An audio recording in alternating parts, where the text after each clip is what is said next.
कर्मचारी चयन आयोग, संघ लोक सेवा आयोग, राज्य लोक सेवा आयोग की प्रारंभिक और मुख्य परीक्षाओं में सामान्य अध्ययन की तैयारी के महत्व से हम भलीभांति परिचित हैं।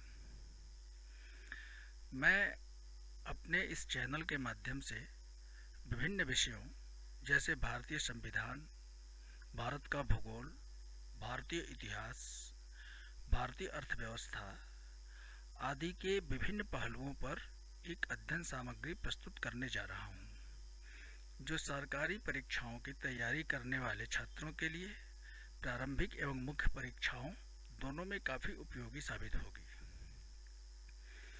मेरी पहली प्रस्तुति भारतीय संविधान से संबंधित है और इस वीडियो के माध्यम से हम विभिन्न प्रकार की रिट याचिकाओं के संबंध में जानकारी प्राप्त करने जा रहे हैं। तो हम अब शुरू करते हैं। रिट क्या है? रिट वस्तुतः न्यायालयों द्वारा जारी एक आदेश है जो देश के किसी भी नागरिक अथवा संस्था की मांग पर विचारोपरांत सक्षम न्यायालयों अर्थात उच्चतम न्यायालय और उच्च न्यायालयों द्वारा जारी की जाती है।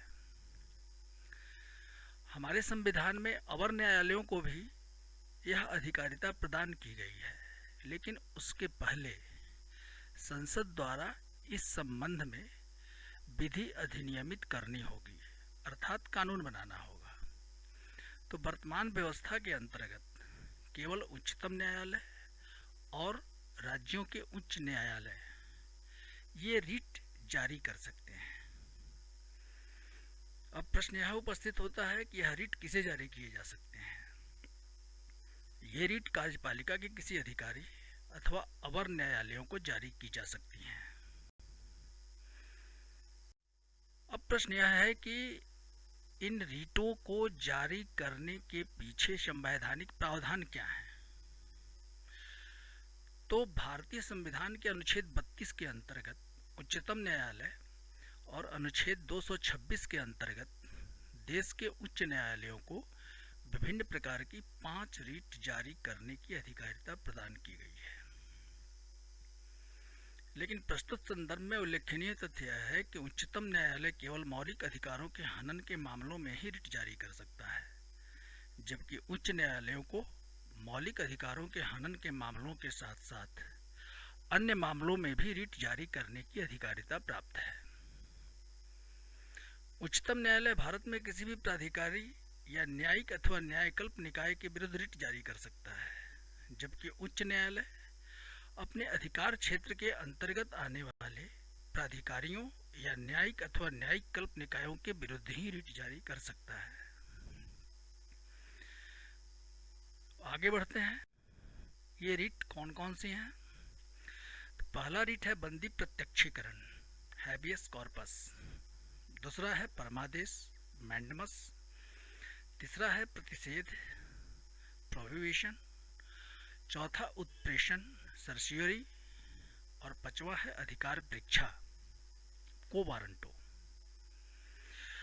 अब इन प्रत्येक रिटों के बारे में हम अलग अलग प्रस्तुत कर रहे हैं। जैसे पहला है बंदी प्रत्यक्षीकरण। उच्चतम एवं उच्च न्यायालय किसी भी निरुद्ध व्यक्ति को न्यायालय के सामने उपस्थित करवाने के लिए रिट जारी करते हैं। इस रिट का उद्देश्य व्यक्ति के निरुद्ध किए जाने के विधिक औचित्य का निर्धारण करना होता है और अनुचित पाए जाने पर न्यायालय उसे मुक्त करने का आदेश जारी कर सकता है। यह रिट केवल कार्यपालिका के विरुद्ध ही जारी की जा सकती है।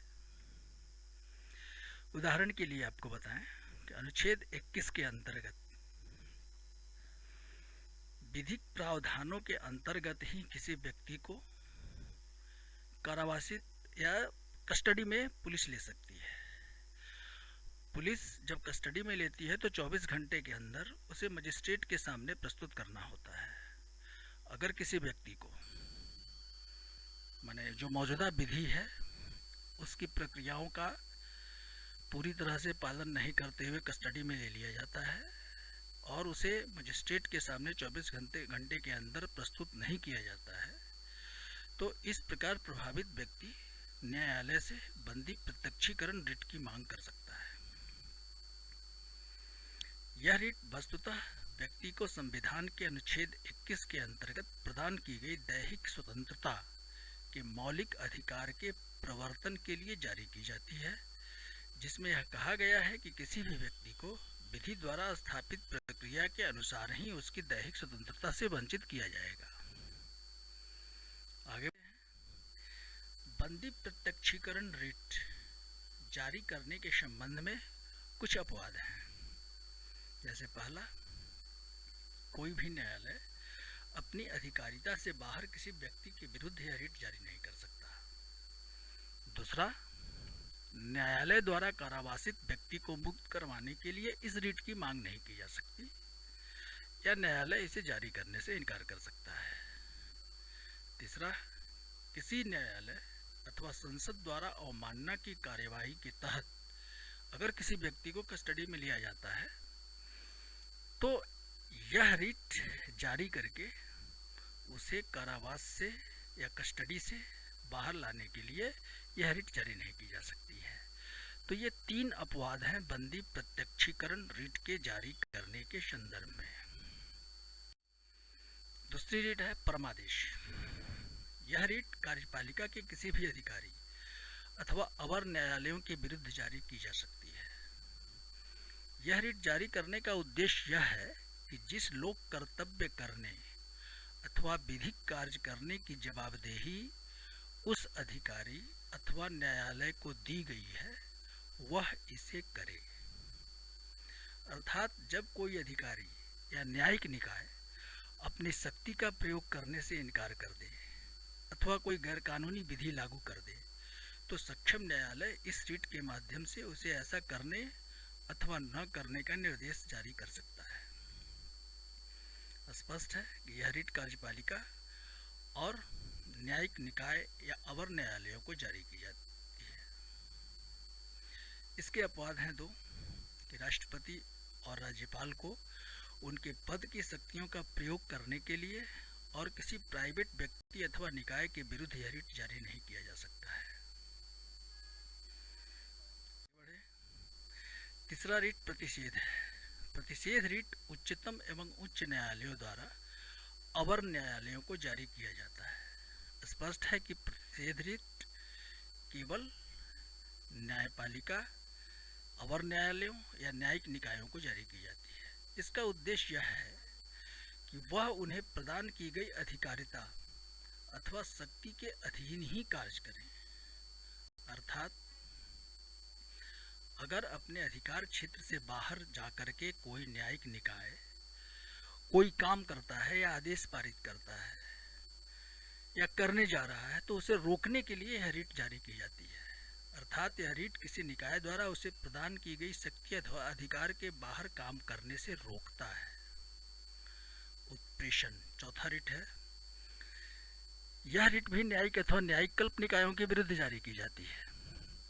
इसका मूल उद्देश्य न्यायिक या न्यायिक कल्प पदाधिकारी द्वारा उसे उपलब्ध अधिकार के आधिक्य में किए गए कार्य या कार्यवाही का खंडन करना है। अर्थात इस रिट के माध्यम से अधिकार क्षेत्र से बाहर किए गए कार्यों को समाप्त कर दिया जाता है।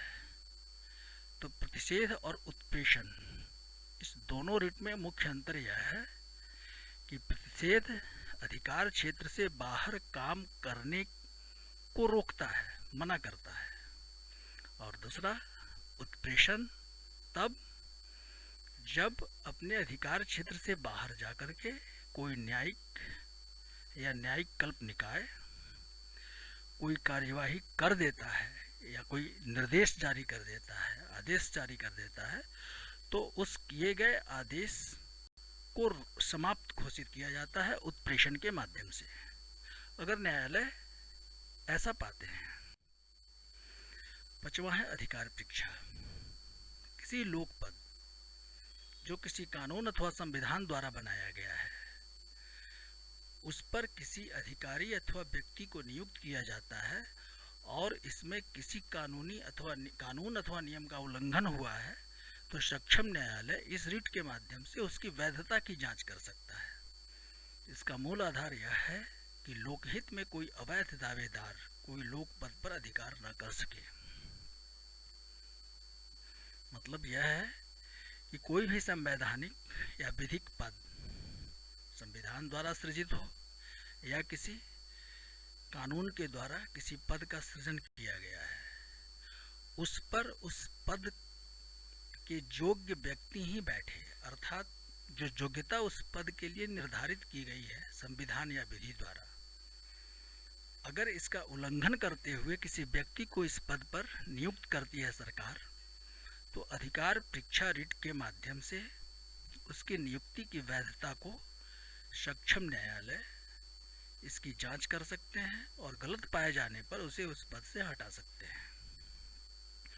तो ये विभिन्न प्रकार की 5 रिटों के विवरण मैंने आपको उपलब्ध कराए।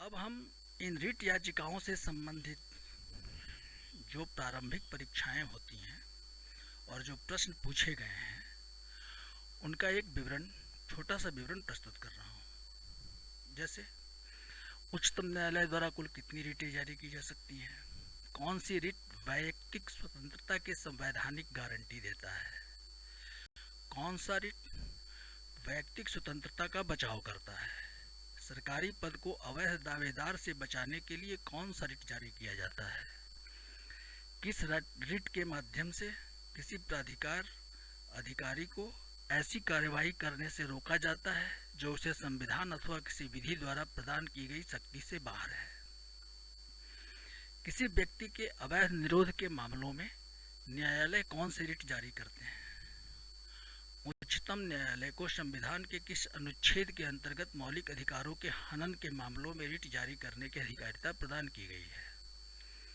किसी न्यायालय द्वारा अधिकार के आधिक्य में किए गए कार्य को समाप्त करने के लिए कौन सी रिट जारी की जाती है। अगर आप उस दिए गए अध्ययन सामग्री का सावधानीपूर्वक अध्ययन करते हैं तो ऐसे प्रश्नों का उत्तर आप आसानी से इसे दे सकते हैं।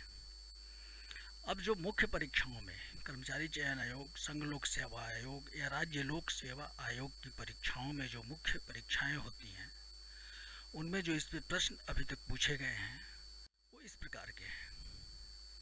रिट कितने प्रकार की होती है तथा इन्हें कौन जारी करता है।